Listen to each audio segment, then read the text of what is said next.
Hey everybody, I'm Jason from So Percussion, and we are back with another hang for our Brooklyn Bound podcast. And I'm very pumped. We're getting ready for our October show.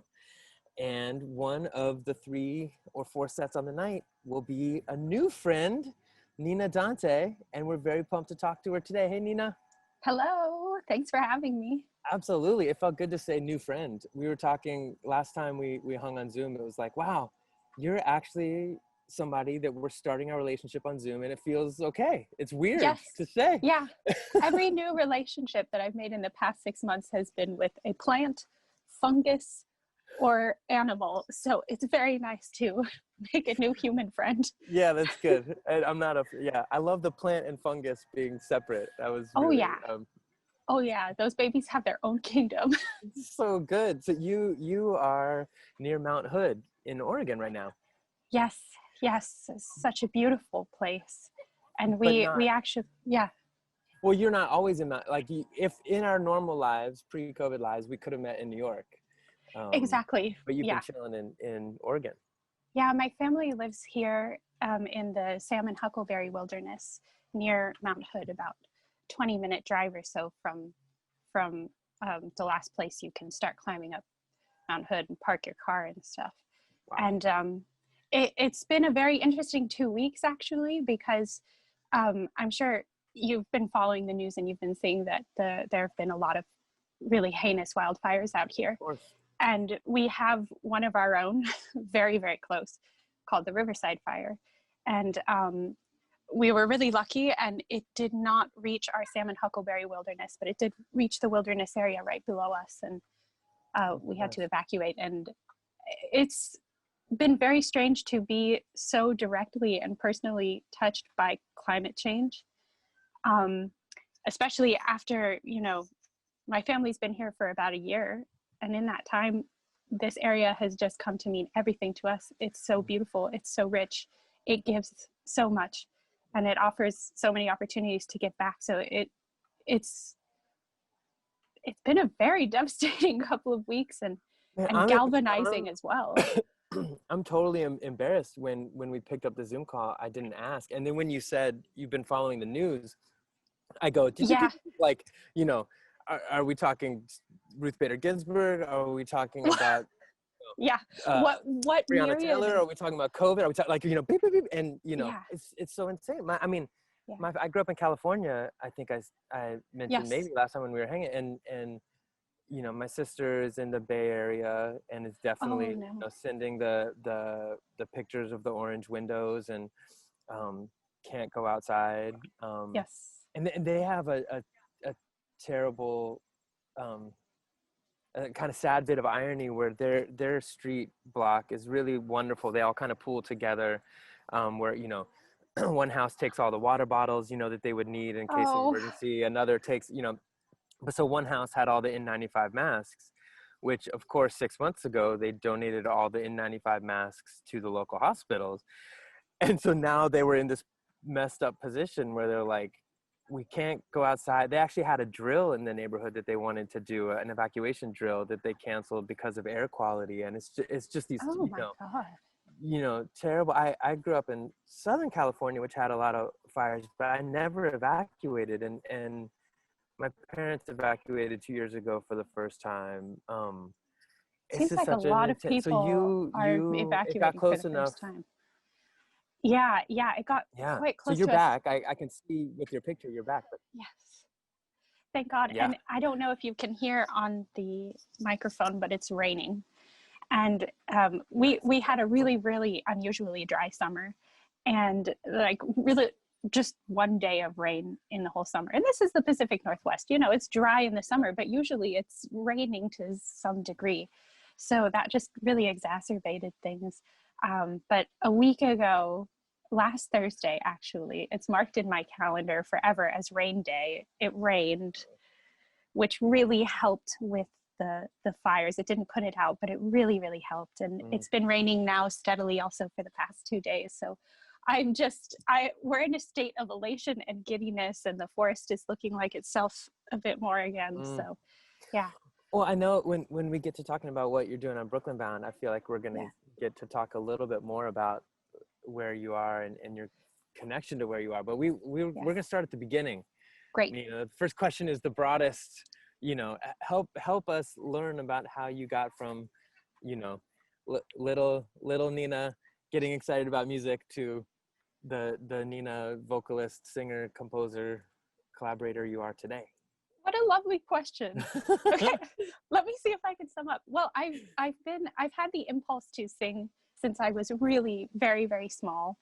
And we grew up in a house without television. We listened to a lot of music, and my parents love classical music, and they played just so many beautiful albums. And so I sort of naturally channeled that impulse for singing and using my voice into classical tradition, and was, you know, singing little opera songs as a kid and took lessons. And when it was time to go to college, it was very clear to me that I wanted to dedicate my life to using my voice in a meaningful way. And I went I went to Northwestern and got my degree there in voice and opera. And when I graduated, it became rather clear to me in those last few years of school that likely opera wasn't going to be the route that I would take, or at least not traditional opera, like classical traditional opera. And that I was really thirsty for a vehicle of expression that allowed me a lot of creative freedom, or more creative freedom than I was used to having in, you know, traditional classical music. And I was very lucky. I crossed paths with a very wonderful, brilliant Costa Rican composer who was getting his doctorate there at Northwestern, named Pablo Chin. And he lives in New York now as well, with his partner Bethany Young, who's also a composer. And he and I started an ensemble called Funema Consort. This was back in 2011, early 2012. And yeah, we just dove into the world of ensemble building, and I was very lucky to work with many fabulous composers who leave plenty of creative space in their scores for performers, which is just so important, because, you know, when you have that generative impulse, you go mad if you don't get to exercise it. So yeah, I want to hear more about that. But when you were young, like, so was it your parents or your household that made you excited about it? I can imagine, I can definitely imagine the space of no TV. I can't say our house is 100% that, but we're very low on TV. And actually this like kind of remote school Zoom learning for little kids is just like, oh wow, they're not used to staring at a screen at all during the day. Oh, poor they're things. Like, their little eyes. Yeah, it's like, for hours, right?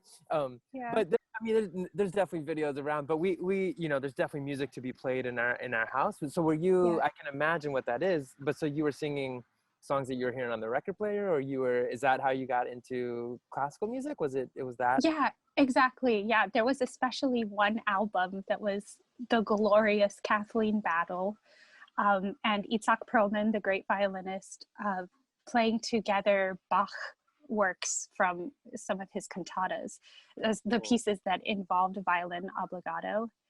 And if anyone listening to this, if you listen to this album, you will literally deliquesce into a puddle of ecstasy. It is so beautiful. That was an amazing sentence, Nina. That was such a great sentence. Well, that's honestly how I feel when I listen to that album. Yeah. So it's absolutely beautiful. And I think when I look back and I'm like, what was the album that made me just go mad? And it was that. It really was, to hear their two voices, really, because Itzhak's violin sings, what can you say? To hear them crossing like birds in that beautiful, intricate lacework of Bach's writing, it's hard to survive. So. I'm gonna go listen to it. I feel like, I'm somebody that's learning about classical music. I'm working my way backwards. It feels like maybe you're working your way more forwards, or you worked your way, now you're forward. I'm going like this. Yes. I need to check out. I'm gonna write that down. I need to go. The puddle of. I need to do that. I need to do that this afternoon. Into a puddle exactly. of I need to ecstasy. deliquesce. Well, it is so stunning. And it is interesting what you're saying about, like, you know, how you make your way to where you are from where you started out.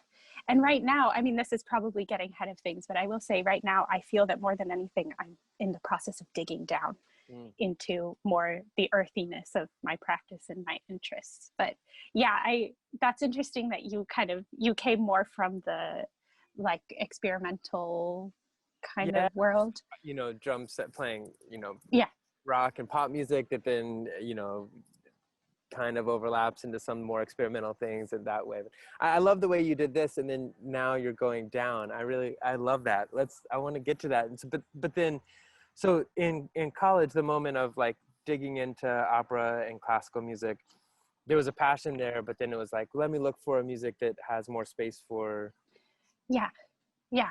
You you. know, Is that it's interesting, the process of getting to the heart of impulse or the why you want to do things. As I feel like, yeah, as a child, you know, I felt this impulse. Many artists feel this impulse of like, oh, there is this fire in me that needs to be expressed through generation and creation. And oh wow, I happen to have a voice that wants to move and that wants to make sound. So okay, that's where that will go. And you find some channel. You know, for me it was classical music, and then it's like you follow the thread of that fire as far as you can, and if you hit a wall, then you have to, like, you know, make a detour and yeah. find the next little burrow for yourself, the next tunnel. Yeah, and I just found that for myself with my own impulses, I sort of hit that wall with classical music where I was like, oh, I'm not quite able to get it out the way that I would like to. Like, it's not all getting out. There's more here that it's not the right thing. It's just not the right thing. Yeah. Well, and then getting us closer to Brooklyn Bound, but not 100% to Brooklyn Bound yet. Exactly. I'm psyched to hear about the ensemble you built. But at that time, where you were commissioning composers or playing newer repertoire and Yeah, getting pieces written for you, and were you writing exactly. music at all yet, or people were writing music for you? Yeah, people were writing music for me. It's been a long road to writing my own music. I've been creating things in different ways. I've always written text and poetry and things like that. And I love setting up scenarios and the creativity of creating performances and things like that. Yeah, but it's taken me, I think I wrote my first piece in 2018. So I know. And now I wonder how I lived without having my own practice. Like I'm a little mystified that it took me so long, but you know, that's how our paths work. You get there when you get there with yourself. Similarly, I mean, I think I'm just older than you, so it wasn't 2018 for me, it was, you know, 2006 or whatever, you know, but like you know, after I had been doing other things creatively and professionally, and I feel like the way you were talking about the ensemble you started with Pablo Chin. yes, Yes. and the feeling I'm getting from the conversations you're talking about, you know, having pieces written for you. Like, I know when another composer writes me a piece, I still talk about it as ours. You know, you know, it's right. It's not like, you know, oh, they did this thing and I'm, you know, it feels still.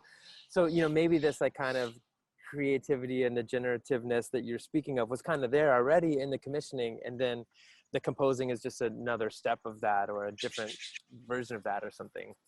Yeah, absolutely. Like it's like it's like, you know, learning to walk and things like that. Like you take steps toward the things that you just take steps toward your maturity and the maturity of your expression, and being able to feel that just the generative kernel coming from you is worthy of being expressed and being heard, and has its weight, has its importance in the world. So I wonder many times if it's really just a mental process more than anything of being able to accept that. I mean, I feel like just before I zoomed you, I've been reading this Julius Eastman book, because so is been slow, but finally, like, getting excited to learn a bunch of Julius Eastman music. And I feel like sometimes the historical narratives of music making can be so like, oh, this person did this, this Yes. person was a composer, this Yes. person was a performer, this person was, Yes. and it's kind of amazing to read this narrative, or these different kind of essays, because it's like, Julius Eastman as singer, Julius Eastman as pianist, Yeah. Julius Eastman as composer, Julius Eastman as improviser, Julius Eastman as, singing, eight songs for a Mad King, and then also being in Meredith Monk's ensemble, and then also singing these solo pieces that feel much more opera, like, just how messy it all is. And it Yes. can be so easy for us, I think, to want to kind of, box. It's like, oh, this is a neater way to talk about it, Yeah, which I it's totally such a agree. And shame. yeah, right. And I feel like you're in this great place of, having no problem with this, and so I think this Yeah. question maybe doesn't make any sense, but the question I'm about to ask, so on Brooklyn Bound, you're doing your own work. Yes. This hasn't been a for you, writing music now has been, you're adding to your practice. It hasn't been a like, and now I'm not doing this anymore, I'm doing this. Right. Exactly. You know, it's interesting. Right now I'm in different ways in my life. I'm choosing to embrace amateurism. Not And I'm not talking Yeah. about music here, but I think that amateurism is so important for really anybody, but for us creatives, um, as ways of seeing where else we can be in the world, what other parts of the world and living we can show up for and gather in and give back out. So, um, yeah, the composing, I think for me is, maybe I'll talk a bit more about that later, but I'm embracing amateurism in drawing. I've been drawing a lot these days and drawing the plants and animals here, and some of them are just awful. And fungus? And No, other, you're not drawing fungus, or you um, left out fungus. I have now. Oh shoot! I didn't mention. I'm sorry, fungus, beautiful balance keepers Yeah. of the forest and our world. Forgive me. And I have not drawn fungus yet, but I did have a wonderful dream about fungus. So I'm like, I'll get there to the drawing. But yeah, I've been drawing with pen and It's okay. watercolor and This afternoon. this afternoon, yes. Um, so what else? Oh yeah, my sister and I are also engaging in amateur naturalism, which I think is maybe one of the most important practices that any human being can have right now, considering our cultural, spiritual disconnection from the world. So we are working on that. And I find these I'm doing some other things too, but I'm finding that these bring so much more richness to sort of my central artistic practice of using my voice um, as medicine for myself and hopefully for other people. But yeah, I love it. definitely I'm not like I am a composer and that's it, or like I am a singer or that's it. That seems like such a tragic way to live life. My older sister, who is a trained actress, she brought to my attention a beautiful quote from Leonard Cohen, which, oh, I don't want to get this wrong, Yeah, so right. let me just it's on a screenshot on my phone. And oh no, is it?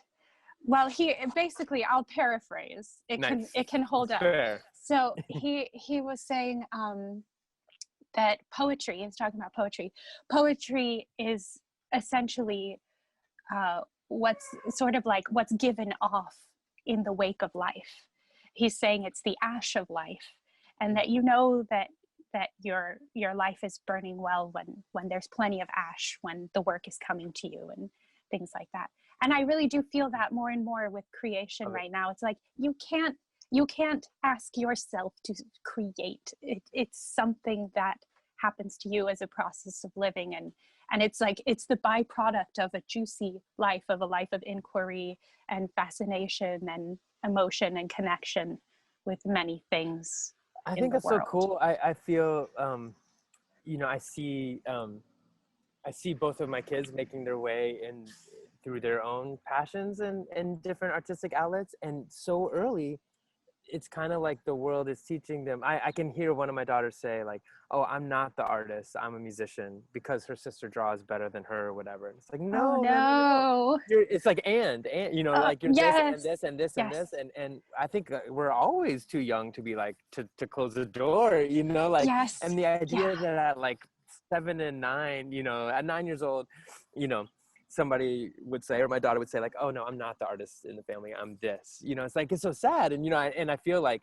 I don't think that's something that they're getting directly from me and Beth. No. It feels No. like, you know, I mean, though we need to look at ourselves all the time, but it feels like it's like culturally that there's a thing there about saying like, oh, I'm not this, I am this, I'm not this, I'm not this. Yeah. But can you What a get us, shame. so I'm excited to hear about set. What is your new piece that you're going to be doing in October? So it's called Red Moon Low, Bright Stars of Water. And it is directly connected to my experience here with the wildfire and to leaving our home. And the title, Red Moon Low, Bright Stars of Water, comes from a very, very short text that I composed in my mind as we were driving. We drove from here to Seattle because the air quality was better. The air quality was still abysmal in Seattle, 3 hours, you know, north of here. But it was very, it was, I was, what's the word? We were in a state of just sorrow and terror. It was very, it was one of the more like existentially charged moments of my life. Along with many other, you know, the loss of Ruth Bader Ginsburg, same feeling, the news of the denial of justice to Breonna Taylor, same feeling.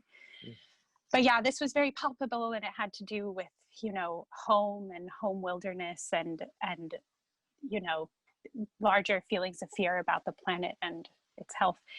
And we were in the car driving, and it was we saw the moon.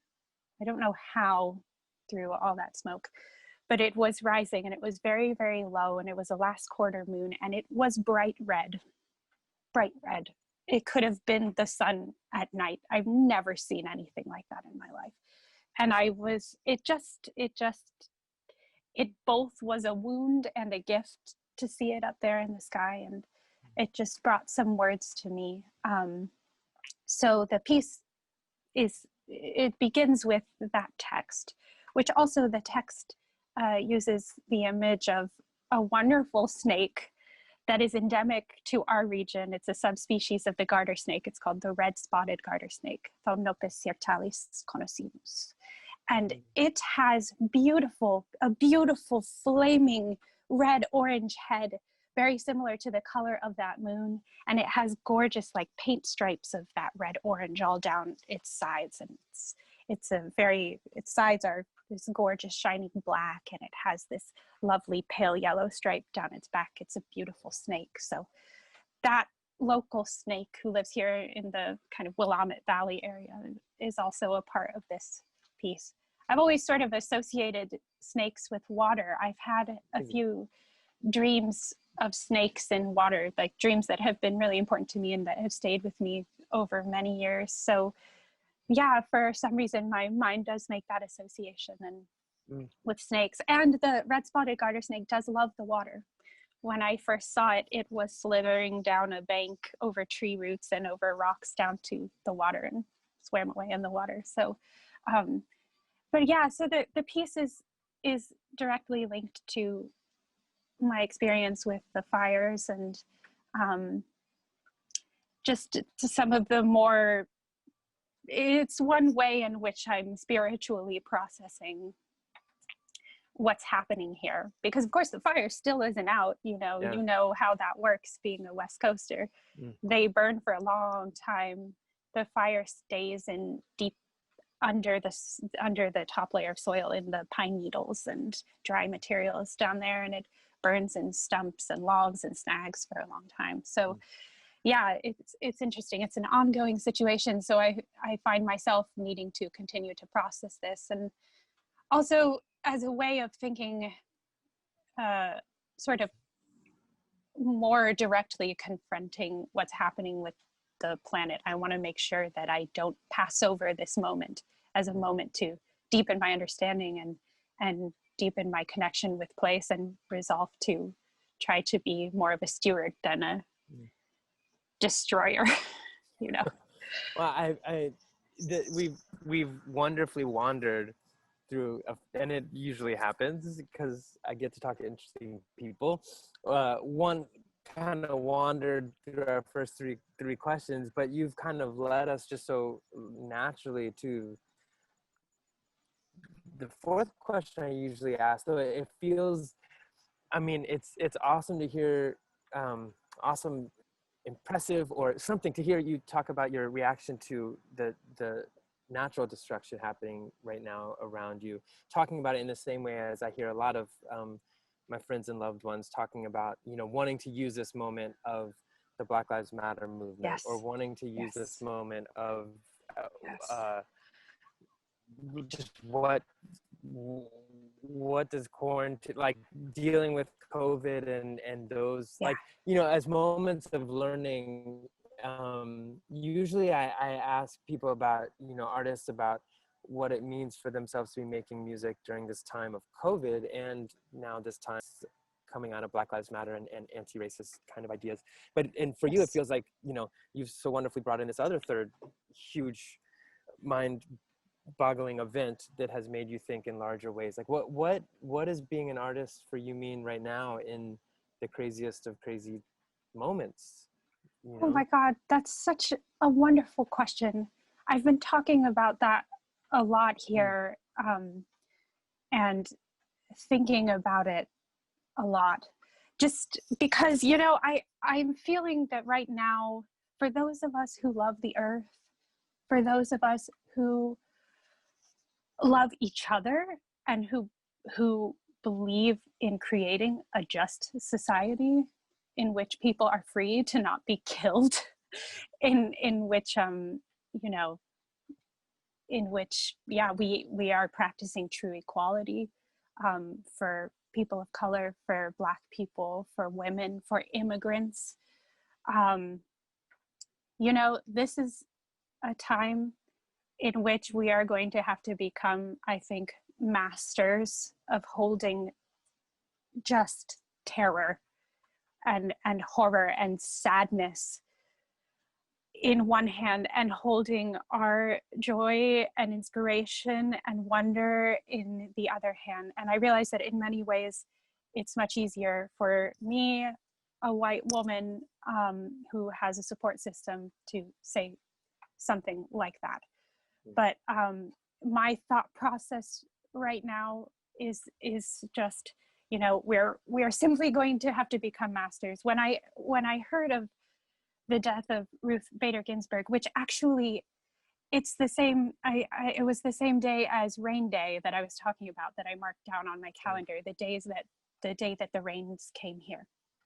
And we were outside, we were walking in the rain, and just full of this giddy joy that we really haven't felt in a long time, because it's been such an intense summer, and the fires were so horrifying, as I've mentioned. But anyway, so yeah, we were just filled with this giddy elation, and we walked inside, and my mom saw the news and told us, and it was just this, like, the terror just washed over me again.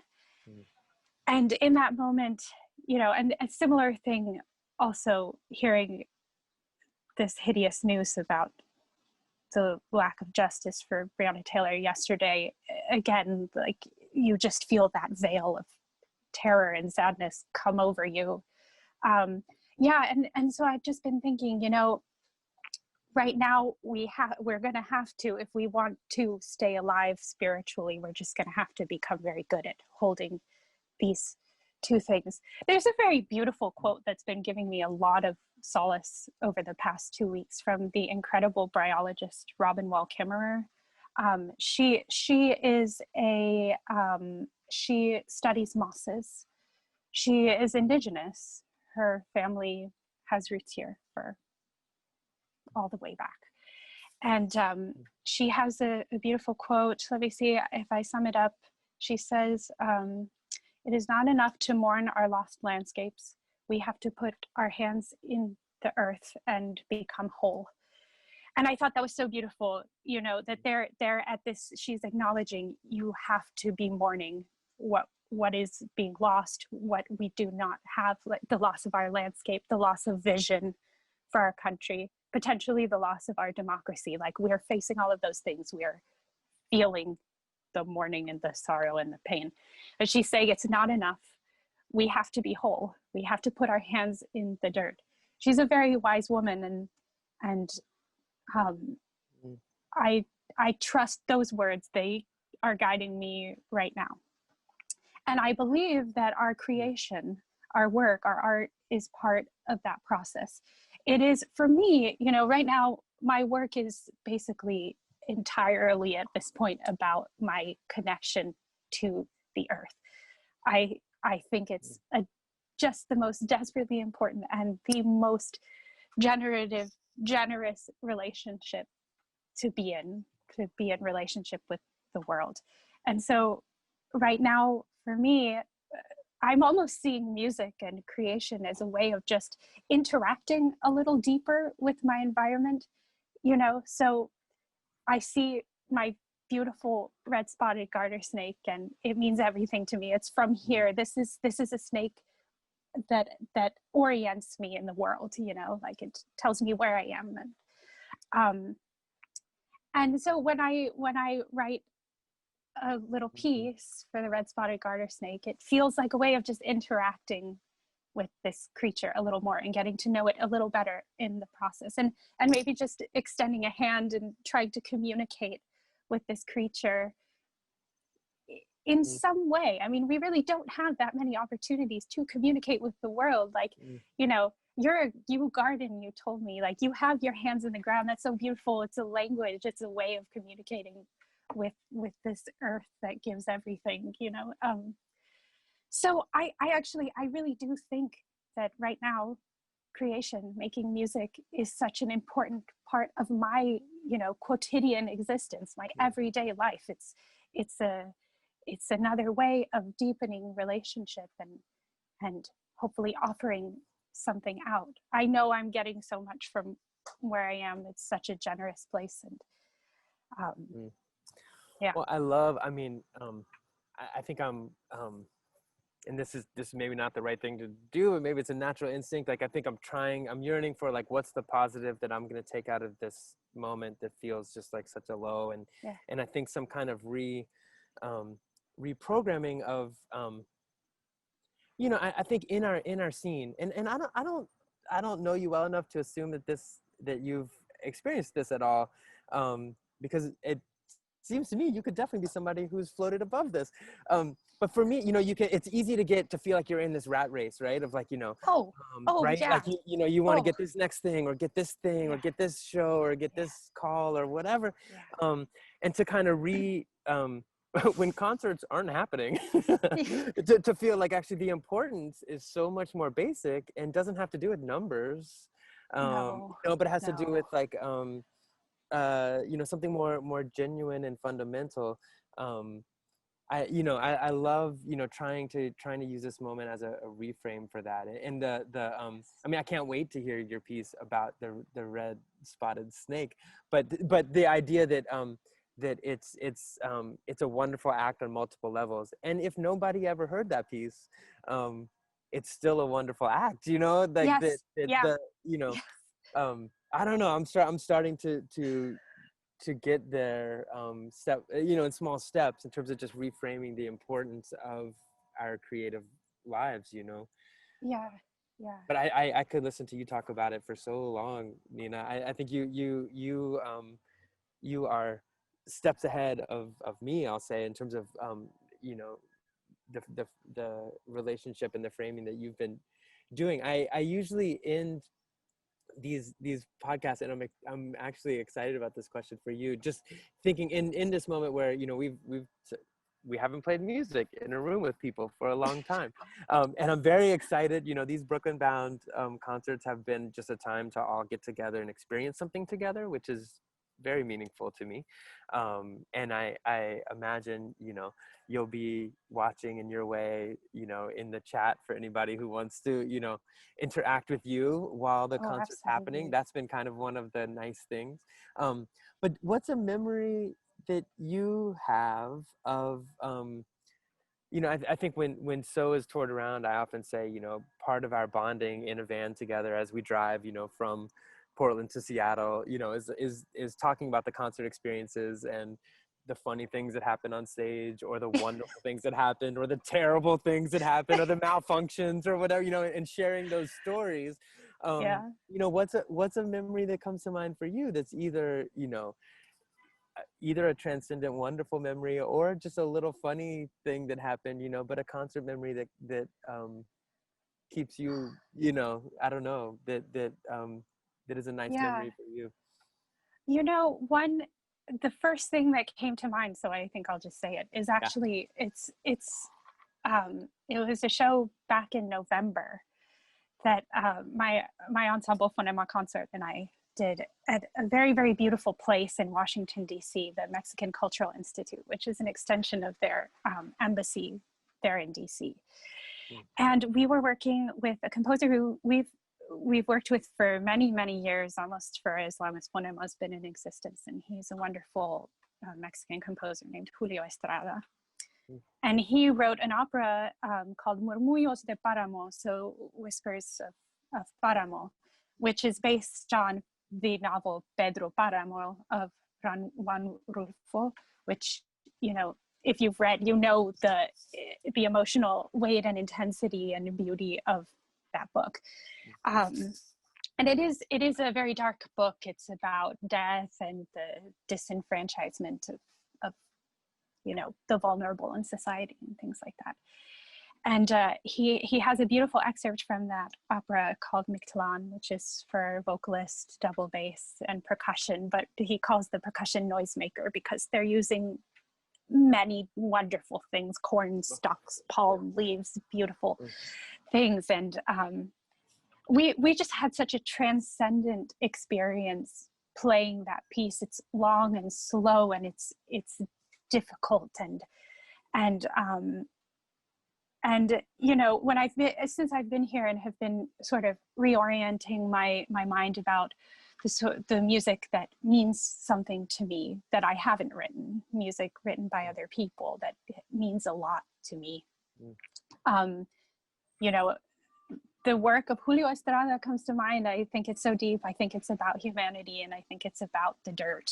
I think it has all these necessary elements in it. But it was just, you know, we were in this gorgeous space. There was this, it was built sometime in the you know, Gilded era, and there's this music room with this massive organ. The walls were gold, and the you know, the people there were just fascinating and wonderful individuals. And of course, we also had a wonderful time. We really love each other. So it was just such a beautiful trip. And at the end, the music had its weight in the world, and I really felt that. And yeah, that was just, I love it.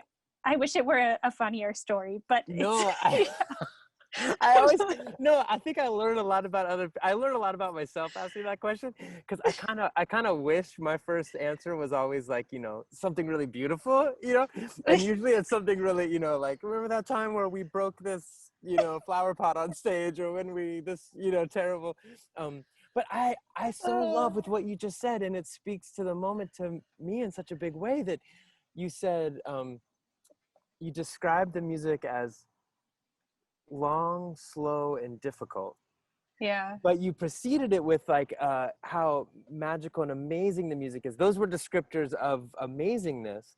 And I feel Yes. like in society right now, like we want, like, what are the opposites of long, slow, and, you know, like we want like, you know, short, fast, and easy. You know, it's like Yes. we want the exact opposite of that in our everyday transaction. Give us effervescence, please. Totally, you know, quick hit. I Cricket. love, right? I love the idea that life doesn't need to be about that, but the music for sure, and like concert experiences, I'm definitely longing for that again. Yeah. Because I know even for us, when we are doing things like Brooklyn Bound, you know, we're not looking to give, you know, 2 minute, you know, hits to everybody. We're not looking for it to be too short, but you know, it's harder to take in things staring at a screen, you know, and I can't wait Yeah. to hear your music in a room Well, together. thank You you. know, Thank you for giving me the opportunity to present something on this series. I'm absolutely. grateful. It's, yeah, it will be lovely, and it feels very nourishing at this time of, you know, there aren't very many chances to share Mm. work Well, at the moment. So it's, thank you. absolutely. And anybody who's watching this, I think, knows a little bit about Brooklyn Bound, and this season would know that, you know, friends and collaborators who are doing their own sets may pop up on different things that So is doing along the way. So folks can see your work, Nina, October 8th. Do I have the date right? It's I October think it's 8th, right? Is that is on it your? the 6th or the 8th? Oh, goodness. I'm going to look it Uh-oh. up because I messed it up the other day. Oh, no. And I thought it was Yeah, there's Thursday. there's I like something, win. I the win. 8th. I Oh my think, gosh. yep. I I am a think so. poltroon. Okay. October No, 8th. we did so poorly the other day. We didn't know the answer either. Oh Um, no. Well, it's in my 7, calendar, so I 7 know the day. p.m. Eastern time. And then um, you'll pop up hopefully singing some other music along the way with this ride. It's fun to collaborate with new friends. It's something that we're all missing. So I'm very grateful that you're up for all of this, Nina, and for taking the time to talk to us today. So grateful. Um, see you in October, either on the 6th or the 8th, whichever we decide to do. I'll make it the 8th. And gratitude from me as well. Thanks for chatting with me today. This was great. Absolutely. We'll see you soon. See ya. Bye. Bye.